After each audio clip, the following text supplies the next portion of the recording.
বৰপেটাত উপস্থিত হয় ৩ নং বৰপেটা লোকসভা সমষ্টিৰ নৱনিৰ্বাচিত সাংসদ ফণীভূষণ চৌধুৰী আৰু বৰপেটাত উপস্থিত হৈ বৰপেটাত পৌৰসভা নৱনিৰ্মিত সভাকক্ষৰ দ্বাৰ মুকলি কৰে। ইয়াৰ উপৰিও বৰপেটাত প্ৰেছ ক্লাবতো উপস্থিত হয় সাংসদগৰাকী। বৰপেটাত পৌৰসভাৰ পৌৰপতি ৰাজেশ চৰকাৰ আৰু লগতে পৌৰসভাৰ বিষয়ববীয়াসকলে ফুলাম গামছা, পিতলৰ শৰাই আৰু জাপিৰে সম্বৰ্ধনা জনায় সাংসদগৰাকীক।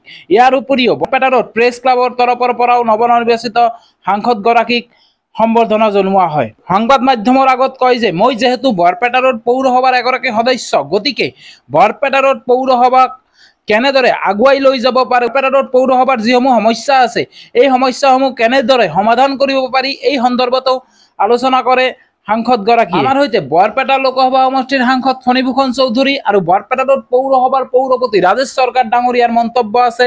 আমি সেয়া আপোনালোকক শুনাবলৈ যত্ন কৰিম।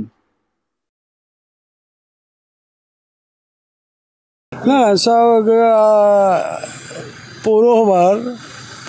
পৌৰসভা টাউন কমিটি এইবিলাকত তাৰমানে আইন অনুযায়ী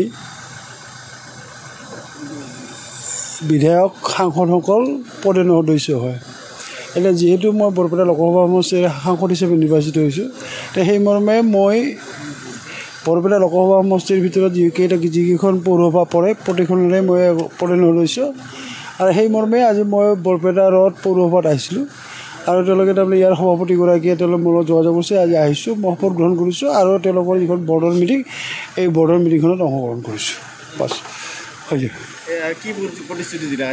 নাই, মই কৈছোঁ যে ইয়াত মই তাৰমানে মই ইয়াৰ যিহেতু পৌৰসভাৰ এগৰাকী সদস্য, বৰপেটা পৌৰসভাখনক কেনেকৈ আগবঢ়াই লৈ যাব পাৰে, ইয়াৰ কেনেধৰণে কিবিলাক সমস্যা আছে এই সমস্যাবিলাকৰ বিষয়ে আলোচনা কৰিছোঁ। আৰু মই কম দিনৰ ভিতৰত ইয়ালৈ আহি ইয়াৰ এটা বিশেষ এটা শ্মশানখনৰ এটা সমস্যা আছে, এই শ্মশানখনৰ সমস্যাটো কেনেকৈ সমাধান কৰিব পাৰে তাৰ ব্যৱস্থা ৰাজ্য চৰকাৰে সিদ্ধান্ত লৈছে যে চৰকাৰী যিবিলাক ডক্টৰ চাকৰি কৰে তেওঁলোকে নাৰ্ছিং হোমত কৰিব নোৱাৰে। এই বিষয়ে মই নাজানো, সেই বিষয়ে মই আমাৰ মাজত বৰপেটা লোকসভা সমষ্টিৰ নৱনিৰ্বাচিত সাংসদ সন্মানীয় ফণীভূষণ চৌধুৰী ডাঙৰীয়া তেওঁ বৰপেটাত পৌৰসভাত উপস্থিত হৈছিল আৰু এই জাগাতে তেওঁ আমাৰ বৰপেটাত পৌৰসভাত নতুনকৈ এই সভাকক্ষ নিৰ্মাণ কৰা হৈছে পৌৰ পুঁজিৰ ধনেৰে। সেই সভাকক্ষ তেওঁ উদ্বোধন কৰে আৰু লগতে তেওঁ আজি বৰপেটাত পৌৰসভাৰ পদেন সদস্য হিচাপে শপত গ্ৰহণ কৰে আৰু তাৰপিছত বোৰ্ডৰ সভা অনুষ্ঠিত হয়।